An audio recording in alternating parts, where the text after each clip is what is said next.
بسم الله الرحمن الرحيم الحمد لله رب العالمين إن الحمد لله نحمده ونستعينه ونستغفره ونعوذ بالله من شرور أنفسنا ومن سيئات أعمالنا من يهده الله فلا مضل له ومن يضلل فلا هادي له أشهد أن لا إله إلا الله وحده لا شريك له وأشهد أن محمدا عبده ورسوله اللهم صل على محمد وعلى آل محمد كما صليت على إبراهيم وعلى آل إبراهيم إنك حميد مجيد اللهم بارك على محمد وعلى آل محمد كما باركت على إبراهيم وعلى آل إبراهيم إنك حميد مجيد ورضى اللهم عن الخلفاء الراشدين وصحابة أجمعين ومن تبعهم بإحسان إلى يوم الدين أما بعد السلام عليكم ورحمة الله وبركاته. Les louanges, les remerciements, les éloges n'appartiennent qu'à Allah, le parfait dans son essence, dans ses noms et attributs, dans tous ses actes qui oscillent entre, d'une part, sa miséricorde, sa générosité, ses bienfaits, sa bienfaisance, et d'autre part, sa justice qui est basée sur son omniscience et sur sa sagesse. Nous le louons, nous revenons vers lui repentant, nous lui demandons protection contre les conséquences de nos péchés et les tendances de l'âme.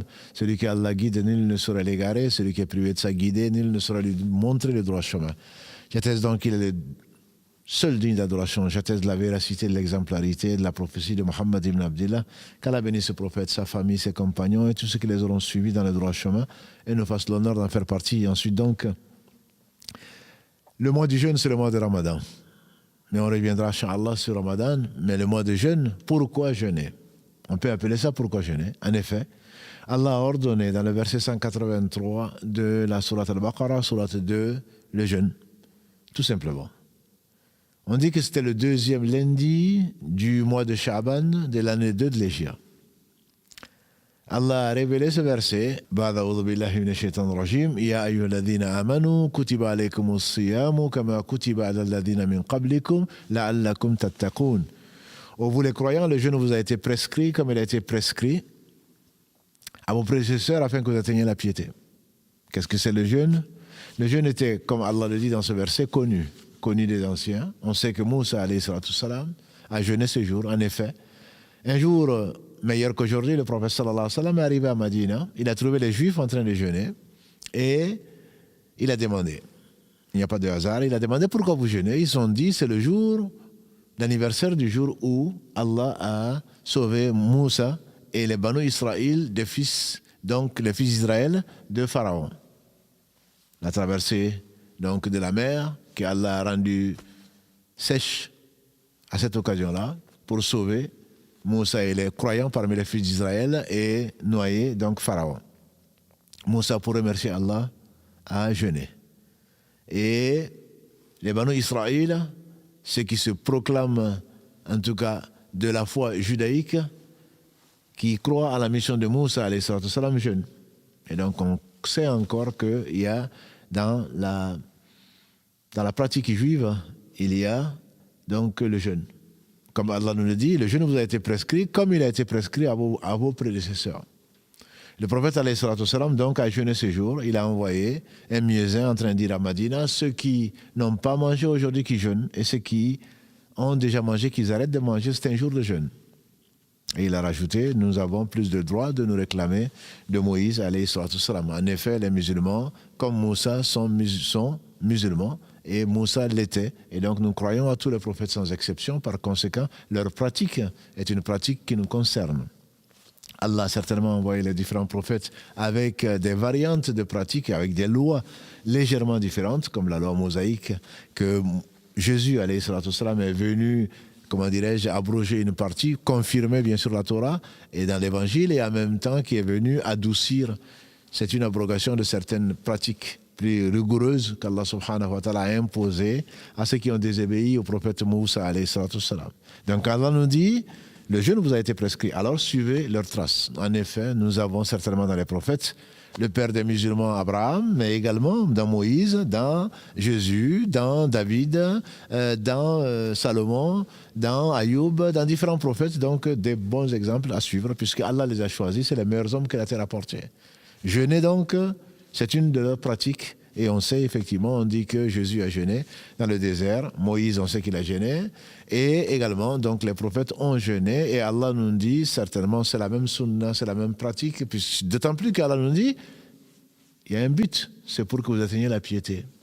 Et on le verra, Inch'Allah, qu'est-ce que ça veut dire la piété. Mais Jeûner donc.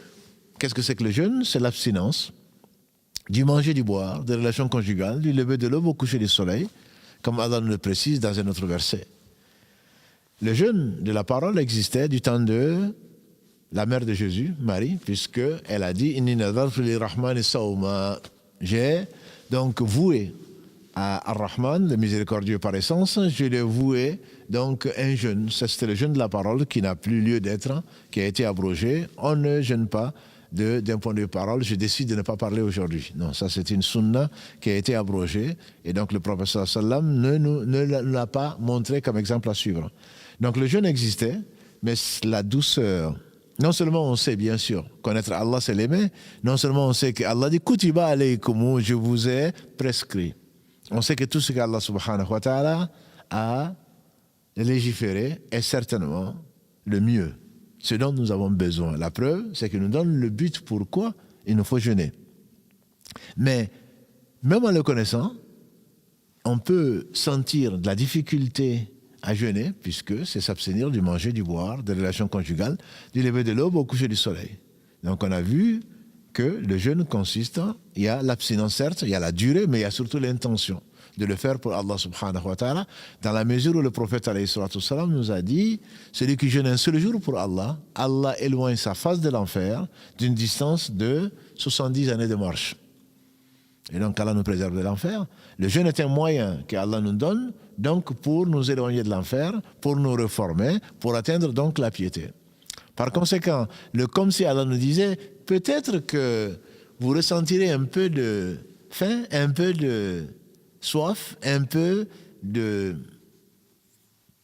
gêne, que vous n'allez pas avoir de relation conjugale dans la journée, et donc je vous dis que certainement les gens avant vous l'ont fait. Et si les gens avant vous l'ont fait, vous pouvez le faire, parce que c'est moi qui vous ai fait passer par cet état-là. Donc Allah nous dit pourquoi on doit les suivre. C'est le moyen, le meilleur des moyens. Allah ne fait pas seulement le bien, il fait le meilleur. Donc pour atteindre la piété, on a besoin de passer donc par le jeûne.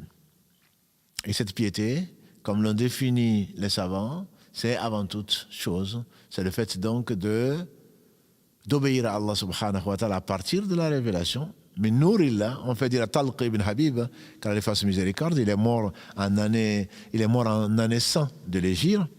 Et donc, c'est plutôt une deuxième génération, après les compagnons du prophète sallam. Il dit, on lui fait dire, c'est une définition qui a été souvent gardée par les savants, la taqwa, c'est le fait donc d'obéir à Allah subhanahu wa ta'ala à partir d'une révélation d'Allah, d'une lumière d'Allah, en espérant sa récompense. Et s'abstenir de désobéir à Allah, donc s'éloigner de ses interdits à partir de ce qu'il a révélé et en craignant son châtiment. Ça, c'est une définition générale. Et donc de la piété qui également ressemble donc au bien en général, mais qu'on verra inchallah. Donc le but avoué, c'est ça. Pourquoi? Parce que man yattaqillaha yaj'al lahu makhraja wa yarzuquhu min haythu la yahtasib. Allah subhanahu wa ta'ala, dans la sourate 65, verset 2 et suivant, Allah dit, celui qui craint Allah, certainement, il lui trouve une issue et il donne de là où il ne l'attend pas. Donc la taqwa, c'est ce que souvent commençait le prophète sallam, il commençait souvent par nous enjoindre la taqwa. Et Allah souvent dans beaucoup de versets, entre autres le verset 18 de la sourate 59, le verset 103 de la sourate Ali Imran 3, Allah dit souvent Ya ayyuhalladhina amanu ittaqullah. Ya ayyuhalladhina amanu ittaqullah. Ya ayyuhalladhina amanu ittaqullah. Oh, vous les croyants, craignez Allah. Craignez Allah. Et donc, c'est le but pour l'atteindre. Allah sait comment l'atteindre. Puisque celui qui l'a créé, celui qui a tout créé, subhanahu wa ta'ala, tout autre que lui, a été créé par lui. Et donc, pour atteindre ce but, pour atteindre cette qualité de piété, on a besoin donc de jeûner.